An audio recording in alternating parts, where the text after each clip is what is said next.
মানে সাইড দিক দিয়ে মানে এটাতে আসছে না বহুত ইউজ করে মন্দার রেডি। আসসালামু আলাইকুম। আইপিএস স্মার্ট কক্সবাজার থেকে আপনাদেরকে স্বাগত। আমরা আছি কক্সেস বাজারের আজিজুল হক ভাইয়ের চারতলা বাড়ির ছাদে। কক্সেস বাজারে কলাতলি বিচ, সুগন্ধা বিচ। আপনারা সবাই এখানে ঘুরতে আসেন, টাকা উড়াইতে আসেন, নির্মল বাতাস খাইতে আসেন। আমরা আসছি হলো কাজে, আপনারা আসেন ঘুরতে, আমরা আসছি হলো কাজে।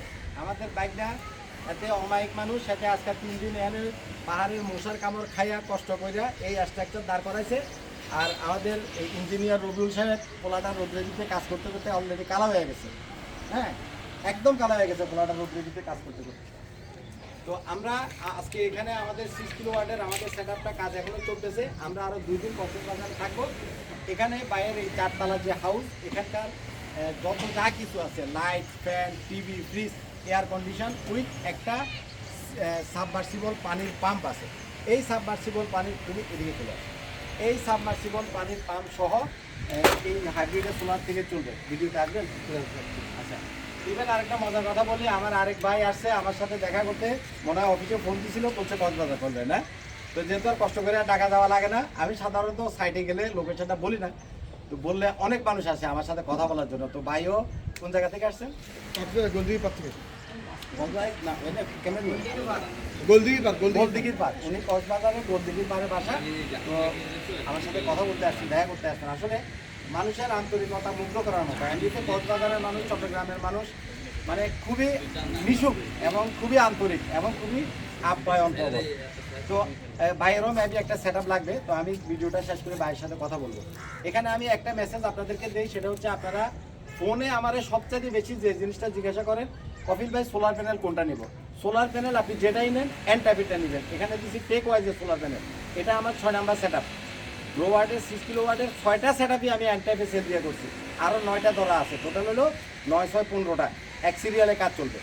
এন টাইপেরটা কিনবেন, যেটাই কিনেন, টেক ওয়াইজ অথবা জে অথবা লঞ্জি, আপনি যেটাই কিনেন ফি টাইপেরটা কিনবেন না। আর লিথিয়াম ব্যাটারি গ্রো ওয়াটেরটা কিনবেন। লিথিয়াম ব্যাটারি আমাদের বাংলাদেশে প্রচুর স্ক্যামিং হয়। লিথিয়াম ব্যাটারি গ্রো ওয়াট ছাড়া হাবিজাবি ব্র্যান্ডের লিথিয়াম ব্যাটারি কিনবেন না। গ্রো ওয়াটের লিথিয়াম ব্যাটারি 5 ইয়ার্সের রিপ্লেসমেন্ট গ্যারান্টি আছে উইথ আপনার 16 বছর আপনি একটানা এই ব্যাটারিটা ব্যবহার করতে পারবেন। 16 বছর, এটা মুখের কথা না, এটা গ্রো ওয়াট কোম্পানি কাগজে পত্রে হিসাব করে বাস্তবিক কথা। 16 বছরের বেশি যাবে, বাট 16 বছর নিশ্চিত। খরচ কত কপিল ভাই, এগুলো করতে খরচ কত হয়েছে? এখানে অনেক কিছুর উপরে খরচটা নির্ভর করে। যেমন আপনি স্ট্রাকচারটা এরকম হেভি করে বানাবেন কিনা, না নর্মাল করে বানাবেন, কেবল আপনার 1 কয়েল লাগলো না 2 কয়েল লাগলো, প্লাস স্টেবিলাইজার লাগবে কিনা, এই কিছু জিনিসের উপরে কিছুটা কম বেশি হবে। কিন্তু অ্যাভারেজে 5 লক্ষ টাকা থেকে 6 লক্ষ টাকার ভিতরে টোটাল খরচটা এখানে কমপ্লিট হয়ে যাবে। বাইরের এখানে 6 লাখ টাকা গেছে। তার কারণ হচ্ছে বাইরের একটা স্টেবিলাইজার লাগছে, 10 RM কেবল 2 কয়েল লাগছে, প্লাস এখানকার গাড়ি ভাড়া হলো প্রায় 16,000 টাকা। আদার্স কিছু বিষয়ের কারণে বাইরের খরচটা এখানে একটু বেশি গেছে। বাট আপনাদের যদি এইসব জিনিস না লাগে, অ্যাটলিস্ট 5, 5.5, 6 এই রেঞ্জের ভিতরে যে কারো সেট আপ ইনশাল্লাহ কমপ্লিট হয়ে যাবে। সহজে ছোট ছোট কিছু হিসাব আপনাদেরকে দিয়ে দেই। এক ব্যাটারি সিস্টেম যদি একটা হাইব্রিডে সেট আপ করেন এইচ ইনভার্টার দিয়ে, আপনার 1 লক্ষ টাকা থেকে 1,20,000 টাকা আসবে। 2 ব্যাটারি সিস্টেম এইচ ইনভার্টারের 2500 ওয়াটের মেশিন আছে, সেটা যদি আপনি করেন কমপ্লিট 2.5 লাখ টাকা লাগবে। 2 ব্যাটারি সিস্টেমের ভিতরে 3500 ওয়াটের এইচ ইনভার্টারের মেশিন আছে, সেটা প্রায় 3 লাখ থেকে 3,20,000 লাগবে। 4 ব্যাটারি সিস্টেম গ্রো ওয়াটের এরকমই 4 ব্যাটারি সিস্টেমের 3500 ওয়াটের মেশিন আছে, যদি লিথিয়াম দিয়ে করেন 3.5 লক্ষ টাকা লাগবে। 5 কিলো ওয়াটের গ্রো ওয়াটের যে মেশিন আছে, সেটা যদি লিথিয়াম দিয়ে করেন 4.5 লক্ষ টাকা লাগবে। 6 কিলো যদি করেন 5 লক্ষ টাকা থেকে 5.5 লক্ষ টাকা, ক্ষেত্র বিশেষে 6 লক্ষ টাকার মতো আপনাদের খরচ হবে। তো আসলে ড্রোনটা উড়াতে পারলাম না, খুব দুঃখের বিষয়। এত দামি ড্রোন, এখানে এয়ারপোর্ট খুব কাছে, যার জন্য রেস্ট্রিকশন। ড্রোনে ওই যে বিমান উঠতেছে, দেখাও ওই যে বিমান যাচ্ছে, এয়ারপোর্টটা খুবই কাছে, যে বিমান যাচ্ছে। এয়ারপোর্ট কাছে হওয়ার কারণে এটা এয়ারপোর্টের 3 কিলোমিটারের ভিতরে, যার জন্য ড্রোনটা আমি ফ্লাই করতে পারলাম না। যাই হোক, নেক্সট ভিডিওগুলোতে আমরা আপনাদেরকে ড্রোন ফ্লাই করে দেখাবো।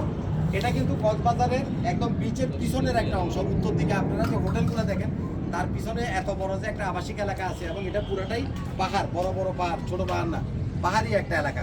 এবং এখানে বেশ ঘনবসতি, প্রচুর মানুষ আছে। এটা কক্সবাজার যে শহর আছে, সদরের ভিতরে ঢুকছি।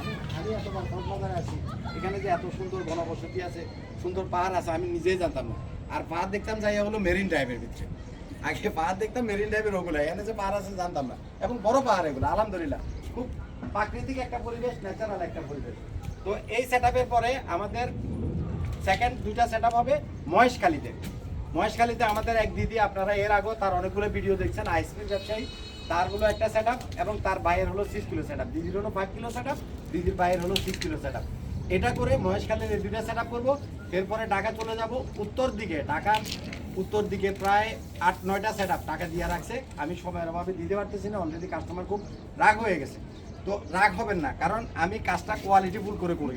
এই ঢাকা থেকে আমি কক্সবাজারে আসছি শুধুমাত্র কাজের জন্য। এই ঢাকা থেকে কক্সবাজারে আমি বেড়াইতে আসি না, আমি এই পর্যন্ত কক্সবাজারে অনেকবার আসছি, কক্সবাজারে বেড়ানোর কোনো শখ নাই। তো আমি একটা কাজকে যতটা প্রায়োরিটি দিয়ে করি, আমার মতো করে করি, সেটা ওনারা করবে কিনা বা করে কিনা জানি না। অন্তত আইপিএস মার্ট থেকে যদি প্রোডাক্ট কিনেন বা সেট আপ করেন, আপনি হ্যাসেল ফ্রিভাবে ইউজ করতে পারবেন, একটা না লং টাইম, কোনো ধরনের প্যারাভুক্ত হবে না। এবং আফটার সেল সার্ভিস যদি লাগে, আইপিএস মার্ট এক পায়ে খাড়া। আমার দোকানের কিছু কর্মচারী বাইরে হয়ে যায়, ওরা এখন ইউটিউবে বিভিন্ন ভিডিও ছাড়ে, কাস্টমার একটা পালে এটারে ফটায়া মোটায়া কোনো রকমের সেট আপ একটা ধরে। এই ধরনের লোক থেকে আপনি সেট আপ করার আগে আপনি দেখবেন যে ও আইপিএস মার্টে কাজ করে কিনা। ও যদি আইপিএস মার্টের পরিচয় ইউজ করে আপনার কাছে মানে চায় সেট আপের কথা বলে, তাহলে সেখানে যাবেন না। আর আপনি যদি তাকে ব্যক্তিগতভাবে চিনেন বা তার পরিচয় দিয়ে সে যদি কাজ করে, আপনি তারে দিয়ে কাজ করাবেন কিনা সেটা সম্পূর্ণ আপনার ইস্যু। তো যেসব ছেলে পেলে আমার এখান থেকে চলে গেছে গাদ্দারি করে, মানে এরা তো কি বলবো, আপনারা যার কাছ থেকে করেন, আপনার ভালো লাগলে তাদের কাছ থেকে করতে পারেন। অশিক্ষিত মানুষজন থেকে কিছু মানে কি আর আশা করবেন। যাক, ভালো থাকবেন। আমাদের নেক্সট সেট আপগুলোর ভিডিও আপনার কাছে আসবে, আমার জন্য দোয়া করবেন। আসসালামু আলাইকুম।